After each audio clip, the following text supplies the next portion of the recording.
ਰੱਬਾ ਵੇ ਮੇਰੇ ਹਾਲ ਦਾ ਮਹਿਰਮ ਤੂੰ ਹੈ, ਅੰਦਰ ਤੂੰ ਹੈ, ਬਾਹਰ ਤੂੰ ਹੈ, ਰੋਮ ਰੋਮ ਵਿੱਚ ਤੂੰ। ਤੇ ਅਖੀਰ ਇਹ ਹੈ ਕਿ ਮੈਂ ਨਾ ਹੀ ਸਭ ਤੂੰ। ਦੇਖੋ ਜੀ, ਸ਼ਾਹ ਹੁਸੈਨ ਨੇ, ਸ਼ਾਹ ਹੁਸੈਨ ਦੀ ਕਾਫੀ ਹੈ, ਚੋਰ ਕਰਨ ਨਿਤ ਚੋਰੀਆਂ, ਅਮਲੀ ਨੂੰ ਅਮਲਾਂ ਦੀ ਘੋੜੀਆਂ, ਕਾਮੀ ਨੂੰ ਚਿੰਤਾ ਕਾਮ ਦੀ, ਸਾਨੂੰ ਤਲਬ ਸਾਈਂ ਦੇ ਨਾਮ ਦੀ। ਇਹ ਬੜੀ ਮਸ਼ਹੂਰ ਕਾਫੀ ਹੈ ਉਹਨਾਂ ਦੀ। ਉਹਦੇ ਐਂਡ ਹੈ ਕਾਫੀ ਦਾ, ਬੜਾ ਖਾਸ ਐਂਡ ਹੈ। ਇੱਕ ਸ਼ਾਹ ਹੁਸੈਨ ਫਕੀਰ ਹੈ, ਤੁਸੀਂ ਆਖੋ ਨਾ ਕੋਈ ਪੀਰ ਹੈ, ਸਾਨੂੰ ਕੂੜੀ ਗੱਲ ਨਾ ਭਾਂਦੀ, ਸਾਨੂੰ ਤਲਬ ਸਾਈਂ ਦੇ ਨਾਮ ਦੀ। ਸ਼ਾਹ ਹੁਸੈਨ ਮੇਰਾ ਖਿਆਲ ਹੈ ਪਹਿਲਾ ਸ਼ਾਇਰ ਹੈ ਜਿਹਨੇ ਪੀਰੀ ਔਰ ਫਕੀਰੀ ਦੇ ਵਿੱਚ ਕਹਿ ਕੇ ਫ਼ਰਕ ਕੀਤਾ ਕਿ ਸ਼ਾਹ ਹੁਸੈਨ ਫਕੀਰ ਹੈ, ਉਹ ਪੀਰ ਨਹੀਂ ਹੈ। ਠੀਕ ਹੈ। ਔਰ ਮੈਂ ਡਾਇਰੈਕਟ ਹੀ ਸ਼ੁਰੂ ਕਰਨ ਲੱਗਾ ਕਿ ਇਸ ਤੋਂ ਬਾਵਜੂਦ ਬਹੁਤ ਅਰਸੇ ਤੱਕ ਸ਼ਾਹ ਹੁਸੈਨ ਬਤੌਰ ਪੀਰ ਜ਼ਿਆਦਾ ਪਪੂਲਰ ਸੀ comparatively to as a poet. ਬਿਲਕੁਲ। ਇਹ ਕੀ ਵਜ੍ਹਾ? ਇਹ ਸ਼ਾਹ ਹੁਸੈਨ ਮਤਲਬ ਇਹ 1900 ਜਦੋਂ ਅਸੀਂ ਜਵਾਨ ਹੋ ਰਹੇ ਸਾਂ 70s ਦੇ ਵਿੱਚ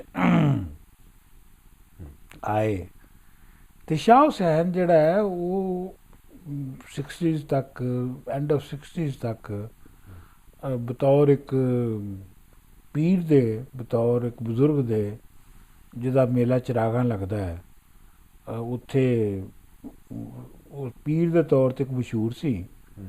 ਇੱਕ ਸ਼ਾਇਰ ਦੇ ਤੌਰ 'ਤੇ ਆਮ ਨਹੀਂ ਜਾਣਿਆ ਜਾਂਦਾ ਸੀ। ਤੁਸੀਂ ਹੈਰਾਨ ਹੋਵੋਗੇ ਕਿ ਹੁਣ ਨਹੀਂ, ਕਿਉਂਕਿ ਹਰ ਬੰਦੇ ਨੇ ਗਾਇਆ। ਨਹੀਂ, ਹੁਣ ਤਾਂ ਤੁਸੀਂ ਕਹੋਗੇ ਨਾ ਜੀ ਹਰ ਬੰਦੇ ਨੇ ਗਾਇਆ। ਉਸ ਵੇਲੇ ਤੱਕ ਹਮਦ ਅਲੀ ਬੇਲਾ ਦਾ ਮਾਏ ਨਹੀਂ ਮੈਂ ਕਿਹਨੂੰ ਆਖਾਂ, ਦਰਦ ਵਿਛੋੜੇ ਦਾ ਹਾਲ, ਇਸ ਤੋਂ ਇਲਾਵਾ ਕਿਸੇ ਬੰਦੇ ਨੇ ਸ਼ਾਹ ਹੁਸੈਨ ਨੂੰ ਨਹੀਂ ਸੀ ਗਾਇਆ। ਅੱਛਾ।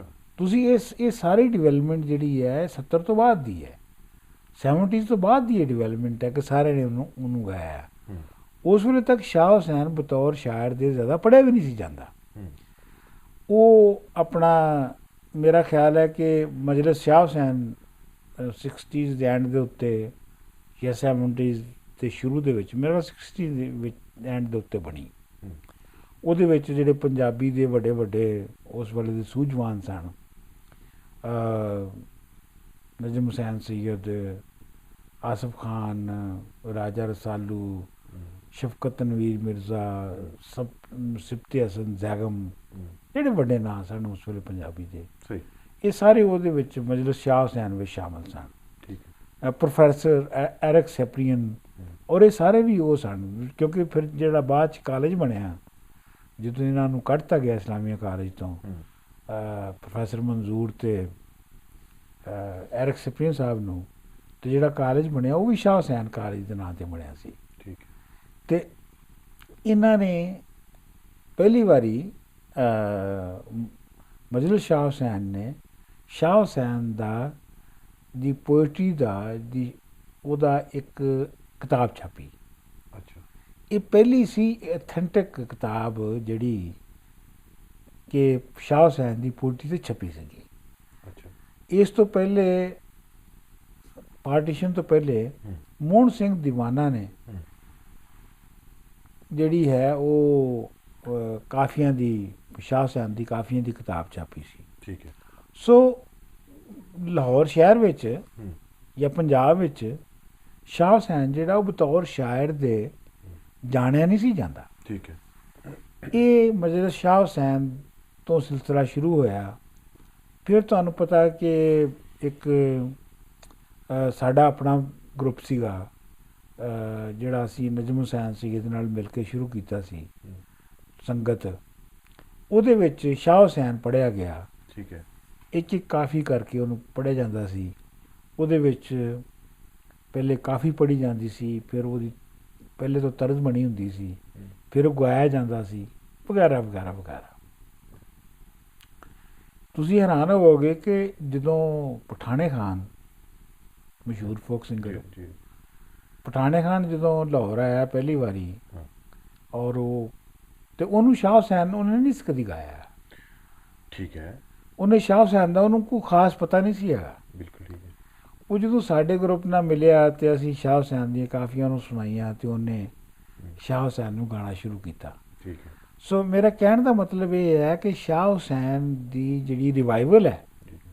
ਪੰਜਾਬ ਵਿੱਚ ਉਹ ਪਿਛਲੇ 30-40 ਸਾਲਾਂ ਵਿੱਚ ਹੋਈ ਹੈ। ਅੱਛਾ, ਅਗਰ ਸ਼ਾਹ ਹੁਸੈਨ ਦੀ ਬਤੌਰ ਸ਼ਾਇਰ ਡਿਵੈਲਪਮੈਂਟ ਜਿਹੜੀ ਹੈ ਜਾਂ ਜੋ ਰਿਵਾਈਵਲ ਜਿਹੜਾ ਹੈ ਉਹ ਪਿਛਲੇ 30-40 ਸਾਲਾਂ ਤੋਂ ਹੈ, ਇਹਦਾ ਮਤਲਬ ਹੈ ਕਿ ਇੰਡੀਅਨ ਪੰਜਾਬ ਜਿਹੜਾ ਹੈ ਉਹਦੇ 'ਚ ਹਾਲੇ ਵੀ ਅਜੇ ਵੀ ਹੈ। ਨਹੀਂ ਹੋਇਆ। ਅੱਛਾ। ਨਹੀਂ, ਅਜੇ ਵੀ ਇੰਡੀਅਨ ਈਸਟ ਪੰਜਾਬ ਵਿੱਚ ਅਜੇ ਵੀ ਸ਼ਾਹ ਹੁਸੈਨ ਦਾ ਉਹ ਰਿਵਾਈਵਲ ਨਹੀਂ ਹੋਇਆ ਬਤੌਰ ਕਲਾਸੀਕਲ ਪੋਇਟ ਦੇ, ਠੀਕ ਹੈ। ਜਿਹੜਾ ਕਿ ਉਹ ਡਿਜ਼ਰਵ ਕਰਦਾ ਹੈ। ਹੂੰ।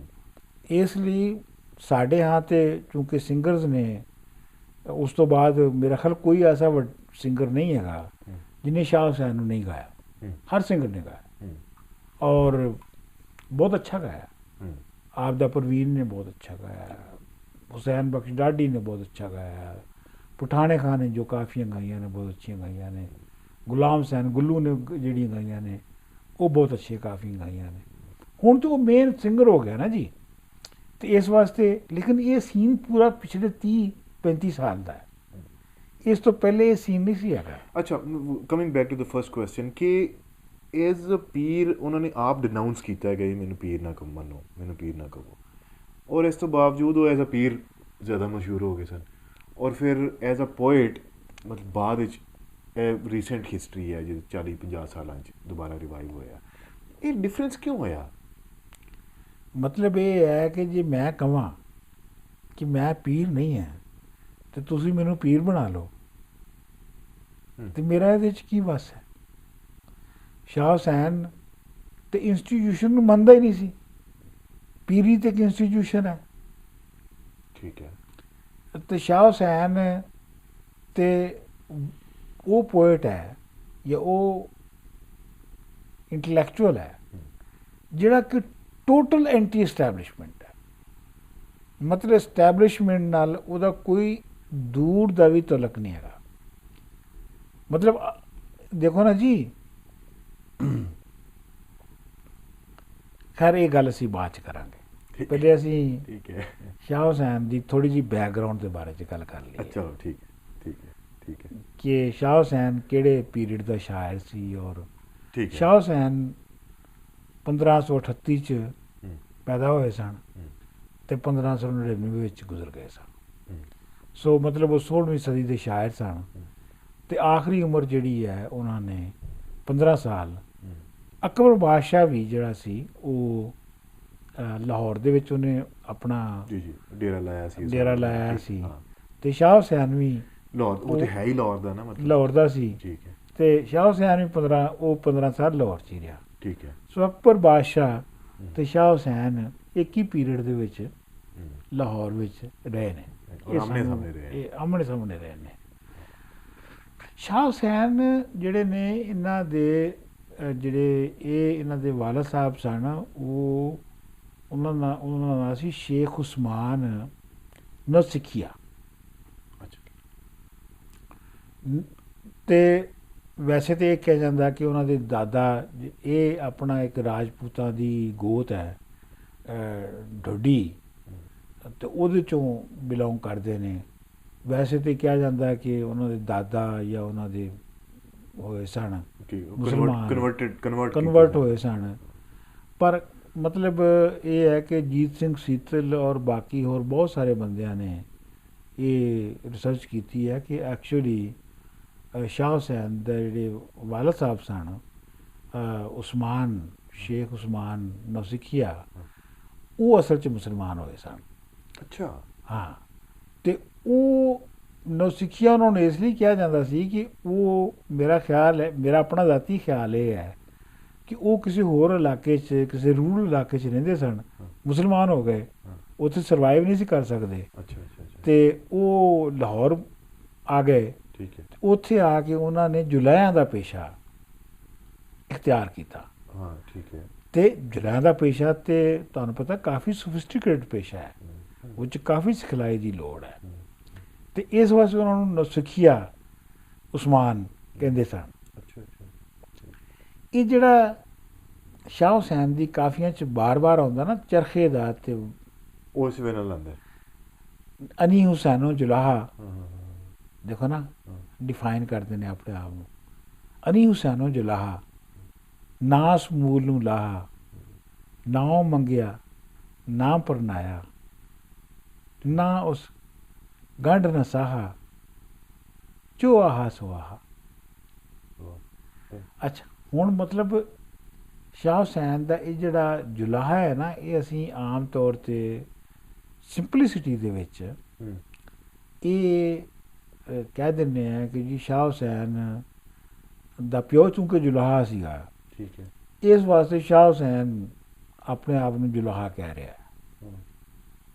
ਫੈਕਟ ਇਹ ਨਹੀਂ ਹੈਗੀ। ਮਤਲਬ ਇਹ ਹੈ ਕਿ ਤੁਸੀਂ ਦੂਸਰੇ ਸ਼ਾਇਰਾਂ ਨੂੰ ਦੇਖਦੇ ਹੋ, ਉਹ ਆਪਣੇ ਪਿਓਾਂ ਦੇ ਪੇਸ਼ੇ ਦੇ ਉੱਤੇ ਤੇ ਨਾ ਆਪਣੇ ਆਪ ਨੂੰ ਜ਼ਾਹਰ ਕਰਦੇ। ਹਾਂਜੀ।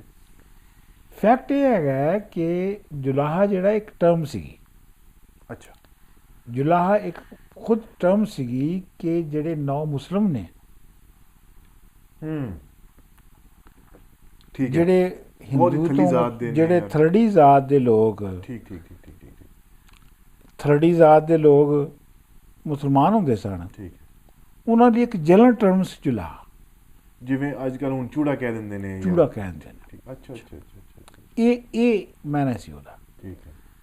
ਮਤਲਬ ਇਹ ਹੈ ਕਿ ਜਿਹੜੇ ਮੁਸਲਮਾਨ ਪੂਰੇ ਮੁਸਲਮਾਨ ਪੀਰੀਅਡ ਦੇ ਵਿੱਚ ਛੋਟੀਆਂ ਜ਼ਾਤਾਂ ਤੋਂ ਕਨਵਰਟ ਹੋ ਕੇ ਤੇ ਮੁਸਲਮਾਨ ਹੋਏ, ਉਹਨਾਂ ਦੇ ਨਾਲ ਜਿਹੜਾ ਰਵੱਈਆ ਸੀਗਾ ਹੁਕਮਰਾਨਾਂ ਦਾ, ਮੁਸਲਮਾਨ ਹੁਕਮਰਾਨਾਂ ਦਾ, ਜਿਹੜੇ ਸੈਂਟਰਲ ਏਸ਼ੀਆ ਔਰ ਅਫਗਾਨਿਸਤਾਨ ਔਰ ਇਸ ਇਲਾਕੇ 'ਚੋਂ ਆਏ ਸਨ,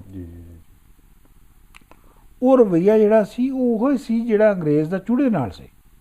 ਸਹੀ।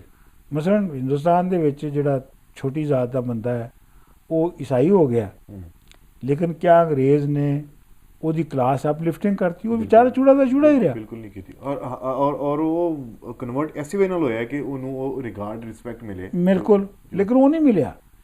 ਅੱਛਾ ਅੱਛਾ। ਹਿੰਦੁਸਤਾਨ ਦੇ ਵਿੱਚ ਮੁਸਲਮਾਨਾਂ ਦੀ ਹਿਸਟਰੀ, ਹਿੰਦੁਸਤਾਨ ਦੇ ਵਿੱਚ ਜਦੋਂ ਅਸੀਂ ਕਹਿੰਦੇ ਨਾ ਮੁਸਲਮਾਨ ਕਿਹੜੇ? ਮੁਸਲਮਾਨ ਉਹ ਜਿਹੜੇ ਕਨਵਰਟ ਹੋਏ ਨੇ, ਜਾਂ ਮੁਸਲਮਾਨ ਉਹ ਜਿਹੜੇ ਬਾਹਰੋਂ ਆਏ ਨੇ? ਠੀਕ ਹੈ ਠੀਕ ਹੈ। ਸੋ ਕਲਾਸ ਡਿਸਟਿੰਕਸ਼ਨ ਆ ਜਾਂਦੀ, ਕਲਾਸ, ਬਿਲਕੁਲ ਕਲਾਸ ਡਿਸਟਿੰਕਸ਼ਨ।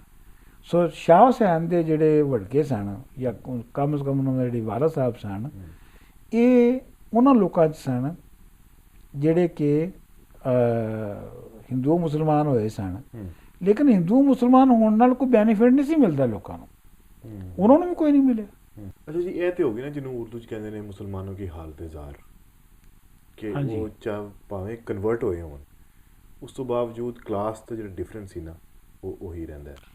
ਨਹੀਂ, ਇਹਦੇ 'ਚ ਜਿਹੜੀ ਖਾਸ ਦੇਖਣ ਵਾਲੀ ਗੱਲ ਹੈ ਉਹ ਇਹ ਹੈਗੀ ਹੈ ਕਿ ਸ਼ਾਹ ਹੁਸੈਨ ਜਿਹੜਾ ਹੈ ਭਗਤ ਕਬੀਰ ਤੋਂ ਬਾਅਦ, ਭਗਤ ਕਬੀਰ ਵੀ ਜੁਲਾਇਆ ਸੀ। ਜੀ ਜੀ। ਸ਼ਾਹ ਹੁਸੈਨ, ਇੱਕ ਗੱਲ ਤਾਂ ਇਹ ਹੈਗੀ ਹੈ ਕਿ ਸ਼ਾਹ ਹੁਸੈਨ ਸ਼ਾਇਰ ਹੈ ਜਿਹੜਾ ਕਿ ਵਰਕਿੰਗ ਕਲਾਸ 'ਚੋਂ ਆਇਆ। ਠੀਕ ਹੈ, ਇੱਕ ਗੱਲ। ਦੂਜੀ ਗੱਲ, ਪੰਜਾਬੀ ਦੇ ਕਲਾਸੀਕਲ ਪੋਇਟਸ ਦੇ ਵਿੱਚੋਂ, ਜਾਂ ਕਮ ਸੇ ਕਮ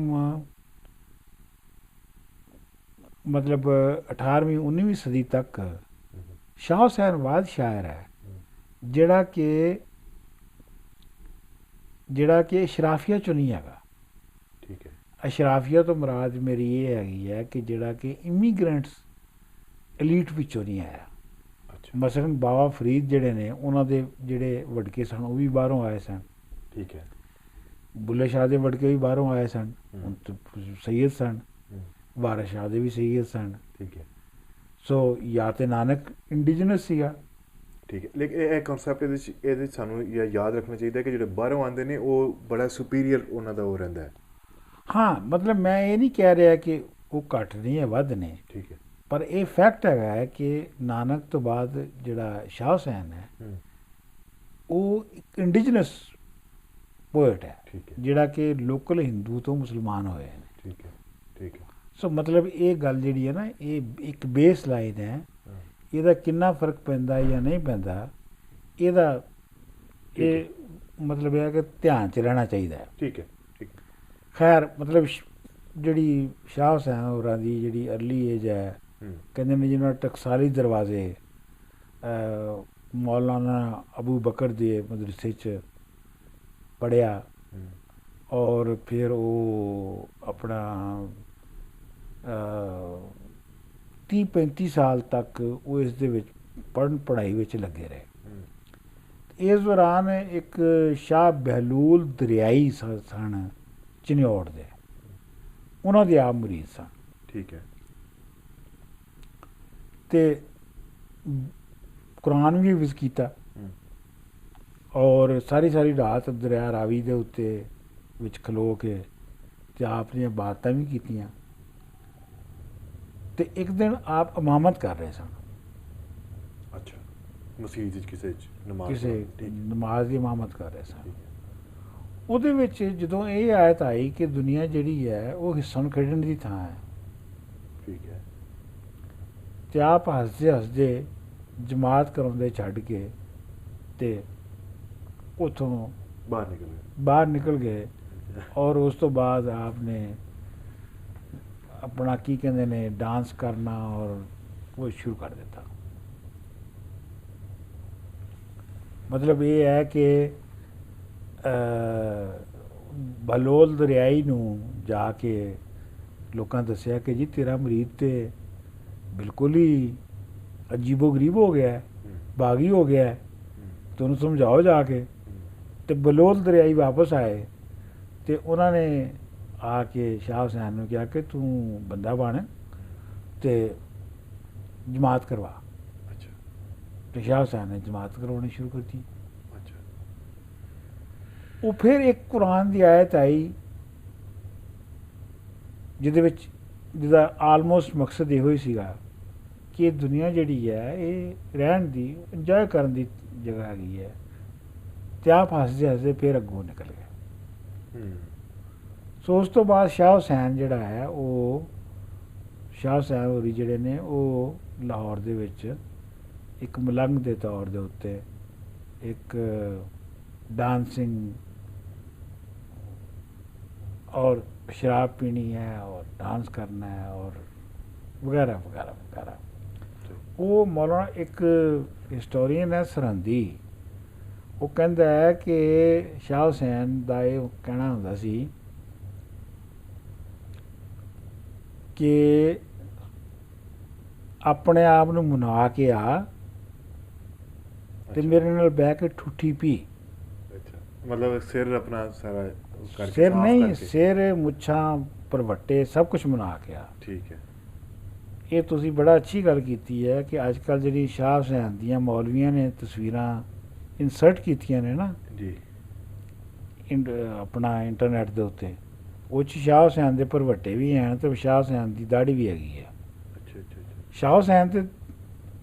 ਸ਼ਾਹ ਹੁਸੈਨ ਤੇ ਦਾੜੀ ਮੁੱਛਾਂ ਹਰ ਸ਼ਾਹ ਦੇ ਉਹ ਸ਼ਰਤ ਇਹ ਸੀ ਕਿ ਹਰ ਸ਼ਾਹ ਬਣਵਾ ਕੇ ਆਓ, ਕਿਉਂਕਿ ਇਹ ਉਹਦਾ ਈਗੋ ਦੇ ਨਾਲ ਔਰ ਉਹਦੀ ਆਪਣੀ ਸੈਲਫ ਉਹਦੇ ਪੋਰਟਰੇਲ ਦੇ ਨਾਲ ਬਿਲਕੁਲ ਮਤਲਬ ਹਰ ਜਿਹੜੀ ਮੁੱਛਾਂ ਦਾੜੀ ਵਾਲ ਭਰਵੱਟੇ ਇਹਨਾਂ ਦੇ ਨਾਲ ਬੰਦੇ ਦੀ ਬੜੀ ਆਦਰ ਭਾ, ਬੰਦੇ ਦੀ ਇੱਜ਼ਤ ਜਿਹੜੀ ਹੈ ਨਾ ਉਹ ਜੁੜੀ ਹੋਈ ਹੈ ਨਾ।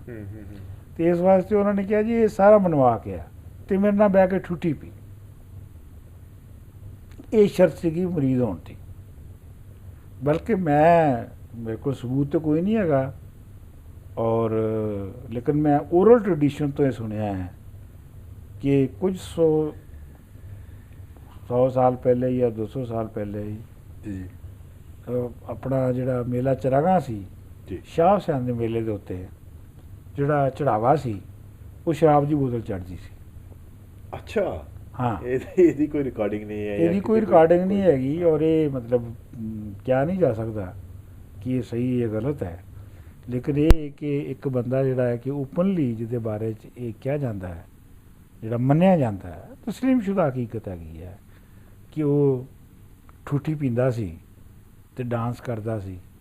ਤੇ ਉਹਦੇ ਬਾਰੇ 'ਚ ਇਹ ਕੋਈ ਐਸੀ ਗੱਲ, ਐਸੀ ਅਨਐਕਸਪੈਕਟਡ ਗੱਲ ਨਹੀਂ ਹੈ ਕਿ ਲੋਕ ਚੜਾਵਾ ਇਹ ਚੜਾਉਂਦੇ ਹੋਣਗੇ। ਸਹੀ ਮਤਲਬ ਮੈਨੂੰ ਨਹੀਂ ਪਤਾ, ਮੈਂ ਇਹ ਨਹੀਂ ਕਹਿ ਰਿਹਾ ਕਿ ਇੰਜ ਹੀ ਹੁੰਦਾ ਹੋਏਗਾ, ਲੇਕਿਨ ਹਾਂ ਲੇਕਿਨ ਇਹ ਓਰਲ ਟ੍ਰੈਡੀਸ਼ਨ ਇੱਕ ਜਿਹੜੀ ਨਾਲ ਨਾਲ ਚੱਲ ਰਹੀ ਹੈ, ਸਾਨੂੰ ਓਰਲ ਟ੍ਰੈਡੀਸ਼ਨ ਨੂੰ ਨਹੀਂ ਭੁੱਲਣਾ ਚਾਹੀਦਾ ਕਿ ਇੱਕ ਤੇ ਲਿਖੀ ਹੋਈ ਟ੍ਰੈਡੀਸ਼ਨ ਚੱਲ ਰਹੀ ਹੈ। ਔਰ ਜ਼ਾਹਰ ਗੱਲ ਹੈ ਕਿ ਲਿਖੀ ਹੋਈ ਟ੍ਰੈਡੀਸ਼ਨ ਜਿਹੜੀ ਹੈ ਉਹਦੇ ਵਿੱਚ ਜਿਹੜੀ ਲੋਕ ਬਹੁਤ ਮੁਹਤਾਤ ਹੋ ਕੇ ਲਿਖਦੇ ਨੇ, ਔਰ ਲੋਕ ਇਹ ਵੀ ਸੋਚਦੇ ਨੇ ਕਿ ਜੀ ਜਿਹੜੀ ਹਕੂਮਤ ਹੈ, ਸਰਕਾਰ ਹੈ, ਉਹ ਕਿੰਜ ਵੇਖੇਗੀ। ਉਹ ਸ਼ਾਹ ਹੁਸੈਨ ਜਦੋਂ ਇਹ ਕੋਈ 35 ਕੋਈ 30s ਦੇ ਵਿੱਚ ਸਨ, ਜਦੋਂ ਇਹਨਾਂ ਨੇ ਇਹ ਮਜ਼ਹਬੀ ਜਿਹੜਾ ਪੁਰਾਣਾ ਢੰਗ ਸੀ ਉਹ ਛੱਡਿਆ ਤੇ ਮਲੰਗ ਹੋ ਗਏ। ਫਿਰ ਉਸ ਤੋਂ ਬਾਅਦ ਅੱਛਾ, ਇਹ ਉਹ ਢੰਗ ਹੈ ਜੋ ਕਿ ਫਾਰਮਲ ਚੱਲਿਆ ਆ ਰਿਹਾ ਸੀ, ਜੋ ਮੁਰੀਦ ਨੇ, ਜੋ ਪੀਰ ਨੇ ਵੀ ਦੱਸਿਆ, ਫਿਰ ਮੁਰੀਦ ਨੇ ਉਹਨੂੰ ਫੋਲੋ ਕੀਤਾ ਔਰ ਉਸ ਤੋਂ ਬਾਅਦ ਉਹਨੂੰ ਉਹ ਕਰਦੇ ਰਹੇ। ਬਿਲਕੁਲ। ਔਰ ਫਿਰ ਇੱਕ ਸਮਾਂ ਇੱਕਦਮ ਉਸ ਤੋਂ ਬਾਅਦ ਉਹ ਉਸ ਤੋਂ ਵੱਖ ਹੋ ਗਏ। ਬਿਲਕੁਲ ਉਹਨੂੰ ਨਿਗੇਟ ਕਰ ਦਿੱਤਾ। ਠੀਕ ਹੈ, ਨਿਗੇਟ ਕਰਤਾ ਔਰ ਨਿਗੇਟ ਕਰਕੇ ਆਪ ਮਲੰਗ ਹੋ ਗਏ। ਔਰ ਮਲੰਗ ਵੀ ਉਹ ਜਿਹੜੇ ਤੁਸੀਂ ਦੇਖ ਰਹੇ ਹੋ ਕਿ ਬਿਲਕੁਲ ਐਕਸਟ੍ਰੀਮ ਦੇ ਉੱਤੇ। ਫਿਰ ਆਪ ਨੂੰ ਜਿਹੜਾ ਉਹ ਮਾਧੋ ਲਾਲ ਨਾਲ ਇਸ਼ਕ ਹੋ ਗਿਆ।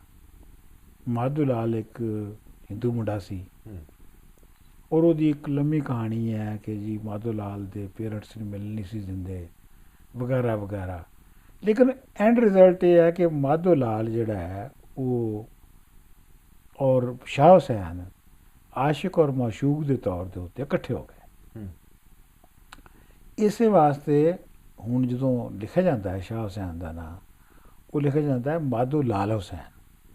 ਜੀ, ਮਾਧੋ ਲਾਲ ਹੁਸੈਨ। ਇਤਨਾ ਕਲੋਜ਼ਨੈਸ ਸੀ ਔਰ ਇਤਨਾ ਉਹ ਇਸ਼ਕ ਸੀ ਕਿ ਉਹ ਹੁਣ ਦੋਨੋਂ ਇੱਕੋ ਹੀ ਹੋ ਗਏ। ਕਿਉਂਕਿ ਸ਼ਾਹ ਹੁਸੈਨ ਦੇ ਮਰਨ ਤੋਂ ਬਾਅਦ ਜਿਹੜਾ ਆਪ ਦਾ ਜਿਹੜਾ ਸੀ ਆਰਡਰ ਜਾਂ ਆਪ ਦਾ ਜਿਹੜਾ ਫਿਰਕਾ ਸੀ ਜਾਂ ਜੋ ਵੀ ਸੀ ਆਪ ਦਾ ਸਿਲਸਿਲਾ, ਜਿਹੜੀ ਫਾਲੋਇੰਗ ਸੀ, ਉਹਦੇ ਹੈੱਡ ਜਿਹੜਾ ਉਹ ਮਾਧੋ ਲਾਲ ਬਣੇ।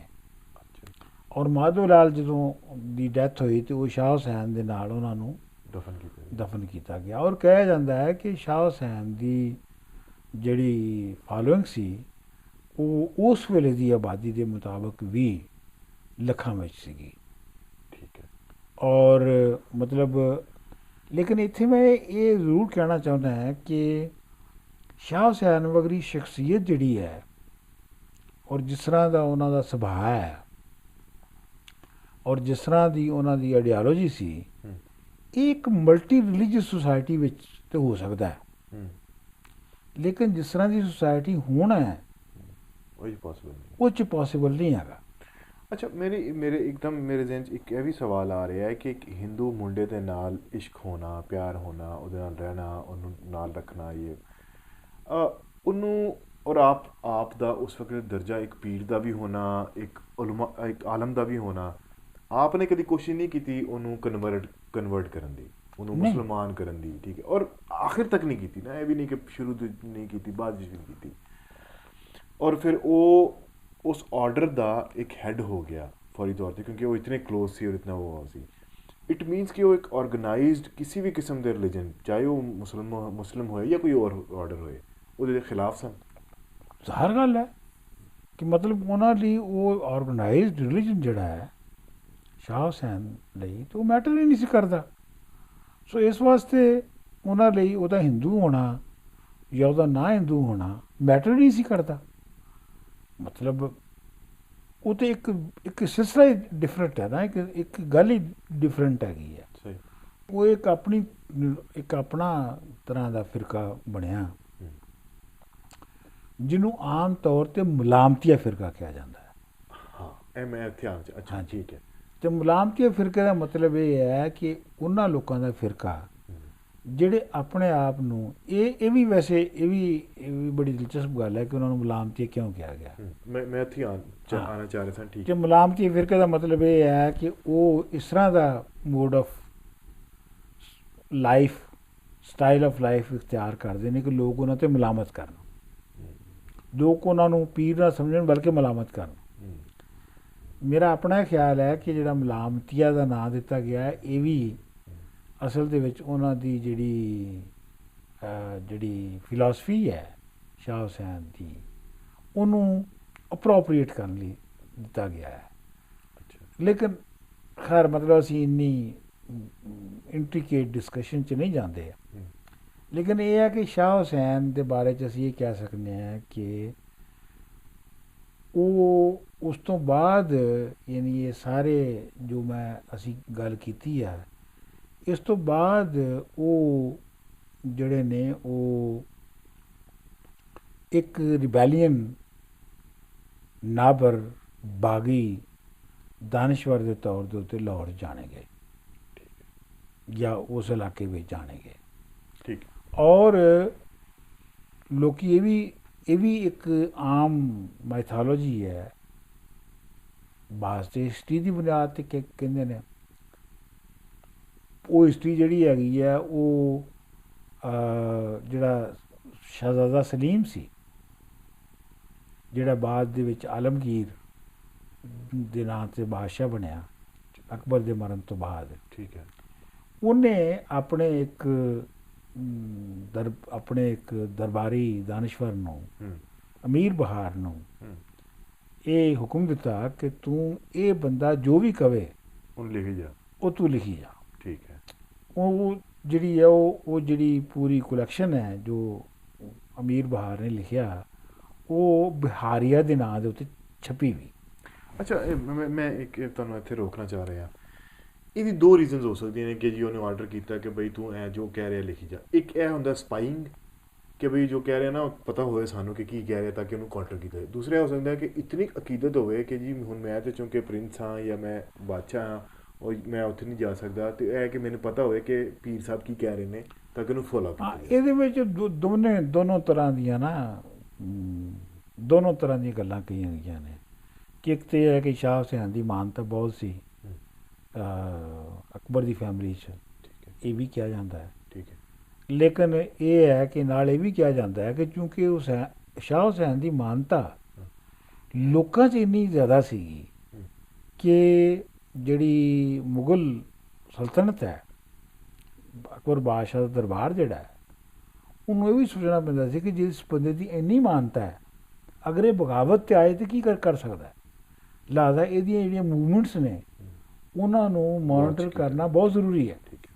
ਅੱਛਾ, ਉਹ ਜਿਹੜੀ ਅਕਬਰ ਫੈਮਿਲੀ ਇਤਨਾ ਉਹ ਜਿਹੜਾ ਤੁਸੀਂ ਗੱਲ ਕੀਤੀ ਹੈ, ਉਹ ਤਾਂ ਪੋਸੀਬਲ ਮੇਰਾ ਸਿਰਫ ਸਵਾਲ ਹੈ ਕਿ ਉਹ ਪੋਸੀਬਲ ਇਸ ਵਜ੍ਹਾ ਨਾਲ ਨਹੀਂ ਹੈ ਕਿਉਂਕਿ ਜਿਹੜਾ ਅਕਬਰ ਦਾ ਜਿਹੜਾ ਉਹਨਾਂ ਨੇ ਜਿਹੜਾ ਇੰਟਰੋਡਿਊਸ ਕਰਾਇਆ ਸੀ ਦੀਨ ਇਲਾਹੀ, ਉਹ ਤੇ ਟੋਟਲੀ ਆਪੋਜ਼ਿਟ ਹੋਇਆ ਨਹੀਂ। ਪਰ ਇੱਕ ਦੇਖੋ ਜੀ, ਅਕਬਰ ਦਾ ਦੀਨ ਇਲਾਹੀ ਜਿਹੜਾ ਹੈ ਜੀ ਔਰ ਜਿਹੜਾ ਸ਼ਾਹ ਹੁਸੈਨ ਔਰ ਮਾਧੋ ਦਾ ਜਿਹੜਾ ਯੂਨਿਟੀ ਹੈ, ਉਹਨਾਂ 'ਚ ਫਰਕ ਹੈ। ਠੀਕ, ਬਿਲਕੁਲ ਹੈ। ਉਹ ਫਰਕ ਇਹ ਹੈਗਾ ਕਿ ਅਕਬਰ ਜਿਹੜਾ ਹੈ ਉਹ ਹਿੰਦੁਸਤਾਨ ਦੀ ਰੂਲਿੰਗ ਕਲਾਸ ਨੂੰ ਇੱਕ ਕਰਨ ਦੀ ਕੋਸ਼ਿਸ਼ ਕਰ ਰਿਹਾ ਹੈ। ਬਿਲਕੁਲ ਠੀਕ ਹੈ। ਉਹ ਆਵਾਮ ਨੂੰ ਇੱਕ ਕਰਨ ਦੀ ਕੋਸ਼ਿਸ਼ ਨਹੀਂ ਕਰ ਰਿਹਾ। ਬਿਲਕੁਲ ਠੀਕ ਹੈ। ਜਿਹੜਾ ਮਾਧੋ ਲਾਲ ਔਰ ਸ਼ਾਹ ਹੁਸੈਨ ਦਾ ਮੇਲ ਹੈ ਉਹ ਆਵਾਮ ਦਾ ਮੇਲ ਹੈ। ਠੀਕ ਹੈ। ਸੋ ਲਿਹਾਜ਼ਾ ਤੁਹਾਡਾ ਕੀ ਖਿਆਲ ਹੈ ਕਿ ਜੇ ਇੱਕ ਬਾਦਸ਼ਾਹ ਸੈਕੂਲਰ ਹੋਵੇ ਔਰ ਉਹ ਹਿੰਦੂਆਂ ਦੇ ਖਿਲਾਫ ਨਾ ਹੋਵੇ ਤੇ ਕਿਆ ਉਹ ਆਵਾਮ ਦੋਸਤ ਹੋ ਜਾਂਦਾ ਹੈ? ਬਿਲਕੁਲ ਨਹੀਂ ਹੋਏਗਾ। ਨਹੀਂ ਹੋਏਗਾ। ਨਹੀਂ ਹੋਏਗਾ। ਔਰ ਉਹਦੀ ਸਾਨੂੰ ਸਭ ਤੋਂ ਵੱਡੀ ਮਿਸਾਲ ਇਸ ਗੱਲ ਤੋਂ ਮਿਲਦੀ ਹੈ ਕਿ ਸਭ ਤੋਂ ਵੱਡਾ ਜਿਹੜਾ ਵਾਕਿਆ ਉਸ ਜ਼ਮਾਨੇ ਦਾ ਪੰਜਾਬ ਦੀ ਹਿਸਟਰੀ 'ਚ ਮਿਲਦਾ ਹੈ, ਉਹ ਇਹ ਮਿਲਦਾ ਹੈ ਕਿ ਅਕਬਰ ਬਾਦਸ਼ਾਹ ਦੇ ਖਿਲਾਫ ਦੁੱਲੇ ਭੱਟੀ ਨੇ ਬਗਾਵਤ ਕੀਤੀ। ਬਿਲਕੁਲ ਠੀਕ ਹੈ। ਠੀਕ ਹੈ। ਔਰ ਦੁੱਲੇ ਭੱਟੀ ਨੇ ਉਹਦੇ ਖਿਲਾਫ ਬਗਾਵਤ ਕੀਤੀ ਔਰ ਦੁੱਲੇ ਭੱਟੀ ਨੂੰ ਫਾਂਸੀ ਲਾਈ ਗਈ। ਠੀਕ ਹੈ। ਦੁੱਲੇ ਭੱਟੀ ਨੇ ਬਗਾਵਤ ਕਿਉਂ ਕੀਤੀ? ਇਸ ਵਾਸਤੇ ਕਿ ਅਕਬਰ ਬਾਦਸ਼ਾਹ ਦਾ ਜਿਹੜਾ ਕਲੈਕਸ਼ਨ ਦਾ ਮਾਲੀਏ ਦਾ ਨਿਜ਼ਾਮ ਸੀ, ਉਹਨੇ ਇੰਨਾ ਸਖਤ ਕਰ ਦਿੱਤਾ ਔਰ ਇੰਨਾ ਟਾਈਟ ਕਰ ਦਿੱਤਾ ਔਰ ਇੰਨਾ ਵਧਾ ਦਿੱਤਾ ਕਿ ਜਿਹੜੀ ਪੰਜਾਬ ਦੀ ਪੈਜ਼ੈਂਟਰੀ ਸੀ, YBG ਵਾਲੇ ਲੋਕ ਸਨ, ਬਿਲਕੁਲ ਖਤਮ। ਉਹਨਾਂ ਦੀ ਹਾਲਤ ਬਹੁਤ ਹੀ ਖਰਾਬ ਹੋ ਗਈ। ਬਲਕਿ ਹਿਸਟੋਰੀਅਨ ਜਿਹੜੇ ਨੇ, ਪ੍ਰੋਗਰੈਸਿਵ ਹਿਸਟੋਰੀਅਨ, ਉਹ ਇਹ ਕਹਿੰਦੇ ਨੇ ਕਿ ਜੀ ਜਿੰਨੀ ਭੈੜੀ ਹਾਲਤ ਅਕਬਰ ਬਾਦਸ਼ਾਹ ਦੇ ਜ਼ਮਾਨੇ ਵਿੱਚ ਪੈਜ਼ੈਂਟਰੀ ਦੀ ਸੀ, ਉਹ ਕਦੀ ਵੀ ਨਹੀਂ ਸੀ। ਸੋ ਲਿਹਾਜ਼ਾ ਸਾਨੂੰ ਸਮਝ ਆਉਂਦੀ ਹੈ ਕਿ ਦੁੱਲੇ ਭੱਟੀ ਨੇ ਬਗਾਵਤ ਕਿਉਂ ਕੀਤੀ। ਲੇਕਿਨ coming back to Shah Hussain, ਇਹ ਕਿਹਾ ਜਾਂਦਾ ਹੈ ਕਿ ਜਿਸ ਵੇਲੇ ਆਪਣਾ ਫਾਂਸੀ ਹੋ ਰਹੀ ਸੀ ਹੂੰ ਦੁੱਲੇ ਭੱਟੀ ਨੂੰ, ਤੇ ਸ਼ਾਹ ਹੁਸੈਨ ਉਸ ਮਜਮੇ 'ਚ ਮੌਜੂਦ ਸੀ।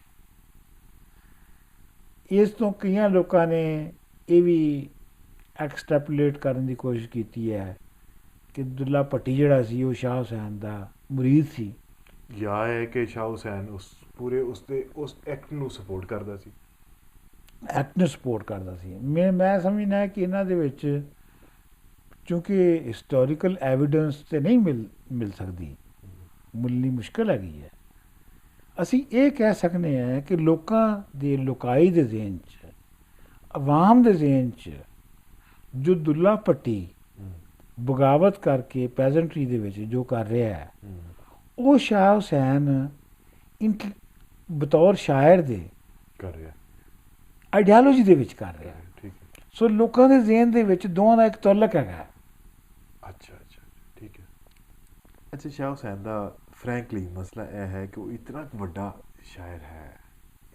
ਸ਼ਾਇਰ ਹੈ ਕਿ ਉਹ ਇਹ ਕਵਰ ਨਹੀਂ ਹੋ ਪਾ ਰਿਹਾ। ਸੋ ਅਸੀਂ ਦੁਬਾਰਾ ਅਗੇਨ ਕੋਸ਼ਿਸ਼ ਕਰਨੇ ਕਿ ਥੋੜੇ ਉਹਦੇ ਚਾਹੀਏ। ਇਹ ਦੱਸੋ ਕਿ ਸ਼ਾਹ ਹੁਸੈਨ ਦੀ ਜਿਤਨੀ ਵੀ ਕਾਫੀਆਂ ਨੇ, ਜਿतना भी कलाम है, वो सारा बहुत डायरेक्ट है। नी करके, तू करके, मैं करके, ਉਹਦੇ 'ਚ ਕੋਈ ਉਹਨਾਂ ਨੇ ਉਹ ਨਹੀਂ ਰੱਖਿਆ, ਵਿੱਚ ਫਾਸਲਾ ਕੋਈ ਨਹੀਂ ਰੱਖਿਆ। ਇਤਨੀ ਫਰੈਂਕਨੈਸ ਨਜ਼ਰ ਆਉਂਦੀ ਹੈ, ਵਿਚ ਕੰਪੈरेटिवली ਟੂ ਬਾਬਾ ਫਰੀਦ ਇੱਕ ਬਹੁਤ ਹੀ ਸਟ੍ਰੇਂਜ ਹੈ ਨਾ, ਬਹੁਤ ਹੀ ਡਿਫਰੈਂਸ ਹੈ। ਹੁਣ ਇੱਕ ਆਬਵੀਅਸ ਡਿਫਰੈਂਸ ਤੋਂ 400 ਸਾਲ ਦਾ ਹੈ, 4 ਸਦੀਆਂ ਦਾ, ਲੇਕਿਨ ਉਸ ਤੋਂ ਇਲਾਵਾ ਉਹ ਇਤਨਾ ਕਲੋਜ਼ ਹੈ ਕਿ ਉਹ ਆਮ ਪੰਜਾਬੀ ਜਿਹੜੀ ਹੁਣ ਬੋਲੀ ਜਾਂਦੀ ਹੈ ਉਸ ਤੋਂ ਬਹੁਤ ਜ਼ਿਆਦਾ ਕਰੀਬ ਹੈ।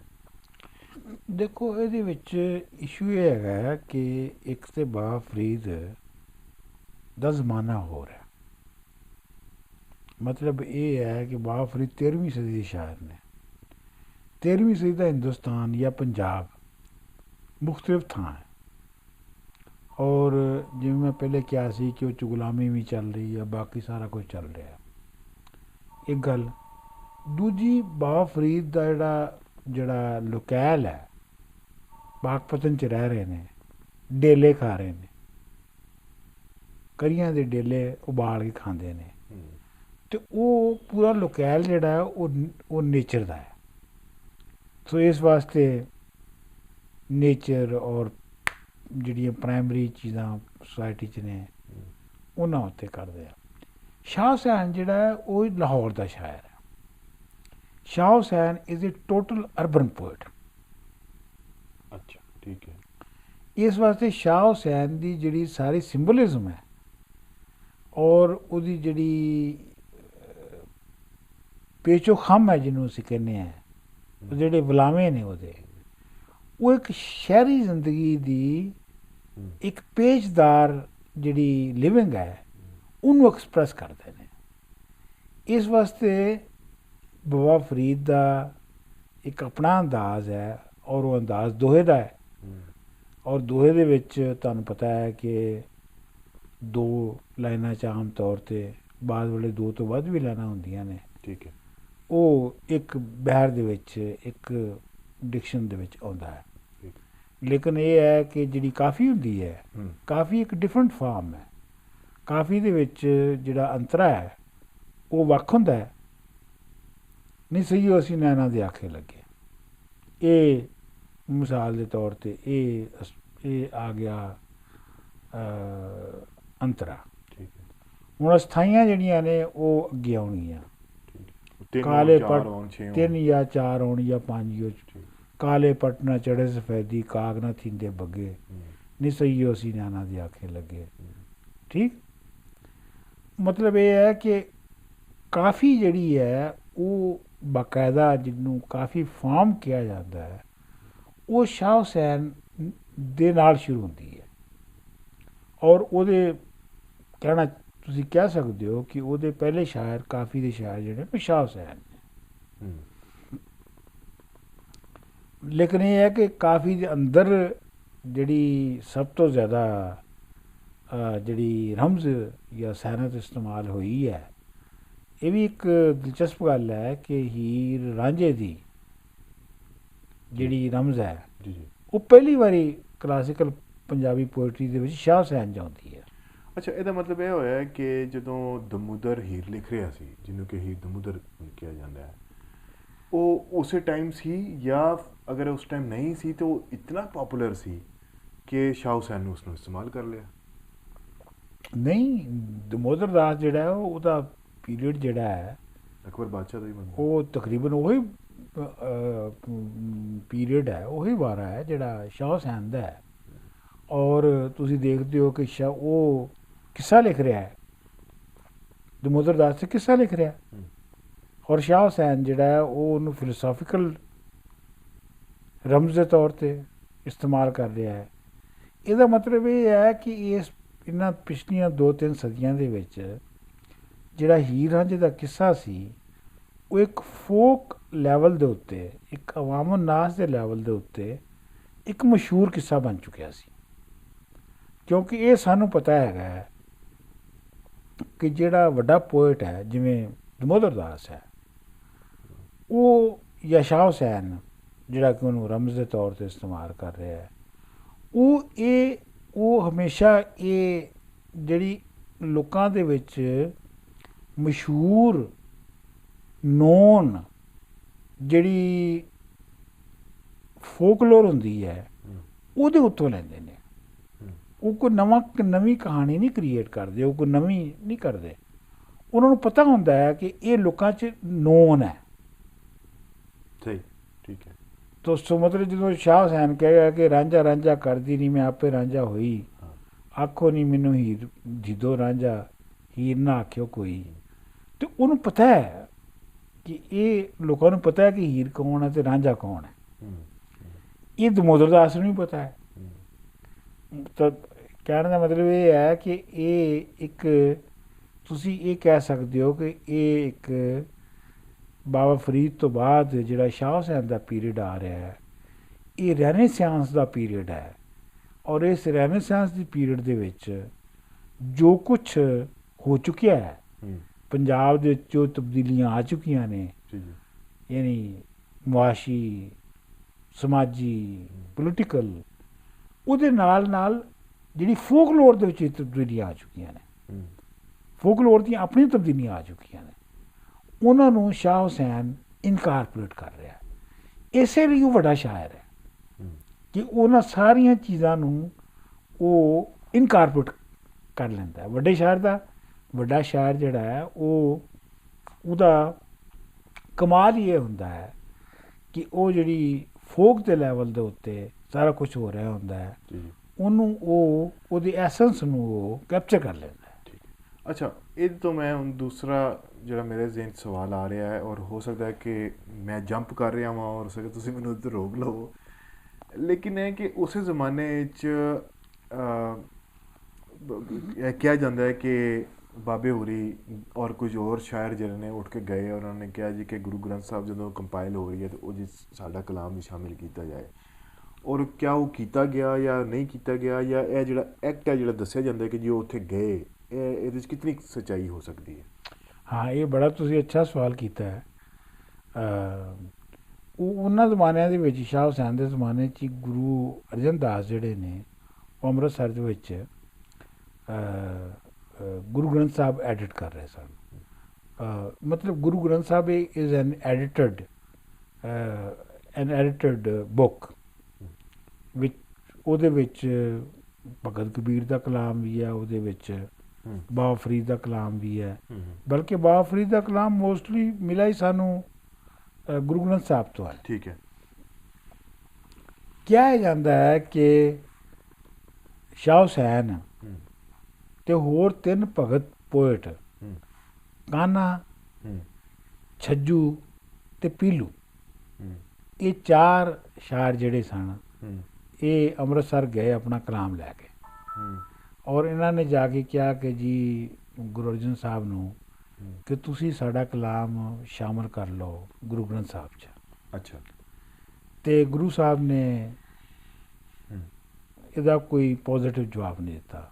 ਅੱਛਾ। ਉਹਨਾਂ ਨੇ ਕੋਈ ਇਸ ਤਰ੍ਹਾਂ ਦੀ ਗੱਲ ਕੀਤੀ ਕਿ ਤੁਹਾਨੂੰ ਪਤਾ ਹੈ ਕਿ ਜੋ ਅੱਲਾ ਕਰੇਗਾ ਹੋਏਗਾ। ਠੀਕ ਹੈ। ਅੱਛਾ, ਹੁਣ ਇਹਦੇ ਉੱਤੇ ਇਹਦੇ ਉੱਤੇ ਬੜੀ ਕੰਟਰੋਵਰਸੀ ਹੈ। ਉਹਦੇ 'ਤੇ ਕਈ ਤਰ੍ਹਾਂ ਦੇ ਖਿਆਲ ਨੇ। ਮਿਸਾਲ ਦੇ ਤੌਰ ਦੇ ਉੱਤੇ ਇੱਕ ਖਿਆਲ ਇਹ ਵੀ ਕੀਤਾ ਜਾਂਦਾ ਹੈ, ਜਿਹੜਾ ਕਿ ਖੁਦ ਸਿੱਖ ਹਿਸਟੋਰੀਅਨਸ ਕਰਦੇ ਨੇ, ਕਿ ਐਸਾ ਹੋਣਾ ਮੁਮਕਿਨ ਨਹੀਂ ਹੈ। ਅੱਛਾ। ਉਹਦੀ ਵਜ੍ਹਾ ਇਹ ਹੈ ਕਿ ਉਹ ਕਹਿੰਦੇ ਨੇ ਕਿ ਜੀ ਸ਼ਾਹ ਹੁਸੈਨ ਦੀ ਮਾਨਤਾ ਜਿਹੜੀ ਸੀ ਉਹ ਲੱਖਾਂ ਵਿੱਚ ਸੀ, ਔਰ ਗੁਰੂ ਅਰਜਨ ਸਾਹਿਬ ਦੀ ਮਾਨਤਾ ਉਦੋਂ ਬਹੁਤ ਛੋਟੀ ਸੀ। ਠੀਕ ਹੈ। ਇਸ ਵਾਸਤੇ ਇਹ ਹੋਣਾ ਪੋਸੀਬਲ ਨਹੀਂ ਹੈ ਕਿ ਸ਼ਾਹ ਹੁਸੈਨ ਤੁਰ ਕੇ ਗੁਰੂ ਅਰਜਨ ਸਾਹਿਬ ਕੋਲ ਗਏ ਹੋਣ। ਇਹ ਕੁਝ ਜ਼ਿਆਦਾ ਮੁਮਕਿਨ ਨਹੀਂ ਹੈਗਾ, ਲੱਗਦਾ ਨਹੀਂ ਹੈ ਕਿ ਜੋ ਹੈ ਹੋਏਗਾ। ਇੱਕ ਗੱਲ। ਦੂਜੀ ਗੱਲ, ਜਿਹੜੇ ਇਹ ਮੰਨਦੇ ਨੇ ਕਿ ਸ਼ਾਹ ਹੁਸੈਨ ਪੂਰੀ ਲੈ ਕੇ ਗਏ ਕਲਾਮ ਤੇ ਗੁਰੂ ਅਰਜਨ ਦਾਸ ਸਾਹਿਬ ਨੇ ਸ਼ਾਮਲ ਨਹੀਂ ਕੀਤਾ, ਉਹ ਕਹਿੰਦੇ ਨੇ ਕਿ ਸ਼ਾਇਦ ਜਿਹੜਾ ਗੁਰੂ ਗ੍ਰੰਥ ਸਾਹਿਬ ਦੇ ਵਿੱਚ ਉਹ ਸਿਰਫ ਉਹੀ ਕਲਾਮ ਸ਼ਾਮਲ, ਉਹਨਾਂ ਸ਼ਾਇਰਾਂ ਦਾ ਕਲਾਮ ਸ਼ਾਮਲ ਕੀਤਾ ਗਿਆ ਜਿਨ੍ਹਾਂ ਨੇ ਘਰ ਗ੍ਰਸਤੀ ਵੀ ਚਲਾਈ। ਅੱਛਾ। ਮਿਸਾਲ ਦੇ ਤੌਰ ਤੇ ਬਾਬਾ ਫਰੀਦ ਹੋ ਗਿਆ, ਨਹੀਂ, ਬਾਬਾ ਫਰੀਦ ਹੋ ਗਿਆ, ਭਗਤ ਕਬੀਰ ਹੋ ਗਿਆ, ਭਗਤ ਕਬੀਰ ਹੋ, ਲੇਕਿਨ ਮੀਰਾ ਬਾਈ ਦੀ ਸ਼ਾਇਰੀ ਨਹੀਂ ਸ਼ਾਮਲ ਕੀਤੀ ਗਈ। ਸੋ ਸ਼ਾਹ ਹੁਸੈਨ ਦੀ ਸ਼ਾਇਰੀ ਵੀ ਸ਼ਾਮਲ ਨਹੀਂ ਕੀਤੀ ਗਈ, ਕਿਉਂਕਿ ਇਹ ਤੇ ਗ੍ਰਸਤੀ ਦੇ ਬਿਲਕੁਲ ਹੀ ਅਪੋਜ਼ ਸਨ। ਠੀਕ ਹੈ। ਸੋ ਮਤਲਬ ਇਹ ਹੈ ਕਿ ਲੇਕਿਨ ਗੁਰੂ ਗ੍ਰੰਥ ਸਾਹਿਬ ਦੇ ਵਿੱਚ ਉਹ ਸ਼ਾਇਰੀ ਸ਼ਾਮਲ ਨਹੀਂ ਕੀਤੀ ਗਈ। ਪ੍ਰੋਫੈਸਰ ਅਜੀਤ ਸਿੰਘ ਸੀਤਲ ਜਿਹੜਾ ਹੈ, ਉਹਦੀ ਇੱਕ ਕਿਤਾਬ ਹੈਗੀ ਆ, ਉਹਨੇ ਮੇਰਾ ਆਪਣਾ ਇਹ ਖਿਆਲ ਹੈ ਕਿ ਅਜੀਤ ਸਿੰਘ ਸੀਤਲ ਦਾ ਇਹ ਖਿਆਲ ਸੀਗਾ, ਹੋਏਗਾ ਉਹਦੇ ਜ਼ਿਹਨ ਦੇ ਵਿੱਚ, ਕਿ ਸ਼ਾਹ ਹੁਸੈਨ ਗੁਰੂ ਗ੍ਰੰਥ ਸਾਹਿਬ ਵਿੱਚ ਸ਼ਾਮਲ ਹੋਣਾ ਚਾਹੀਦਾ ਸੀ। ਅਤੇ ਸੀਤਲ ਸਾਹਿਬ ਨੇ ਇੱਕ ਕਿਤਾਬ ਲਿਖੀ ਆ, ਉਹਦੇ ਵਿੱਚ ਉਹਨਾਂ ਨੇ ਇੱਕ ਪਾਸੇ ਗੁਰੂ ਗ੍ਰੰਥ ਸਾਹਿਬ ਦੇ ਵਿੱਚ ਜਿਹੜੀਆਂ ਬਾਣੀਆਂ ਆਈਆਂ ਨੇ, ਠੀਕ ਹੈ, ਉਹ ਲਿਖੀਆਂ ਨੇ, ਅਤੇ ਉਹਦੇ ਨਾਲ ਸ਼ਾਹ ਹੁਸੈਨ ਦੀਆਂ ਕਾਫੀਆਂ ਲਿਖੀਆਂ ਨੇ। ਅੱਛਾ। ਔਰ ਇਹ ਸਾਬਤ ਕਰਨ ਦੀ ਕੋਸ਼ਿਸ਼ ਕੀਤੀ ਹੈ ਕਿ ਸ਼ਾਹ ਹੁਸੈਨ ਉਹ ਕੁਛ ਹੀ ਕਹਿ ਰਿਹਾ ਸੀ ਜੋ ਗੁਰੂ ਗ੍ਰੰਥ ਸਾਹਿਬ ਕਹਿ ਰਿਹਾ ਸੀ।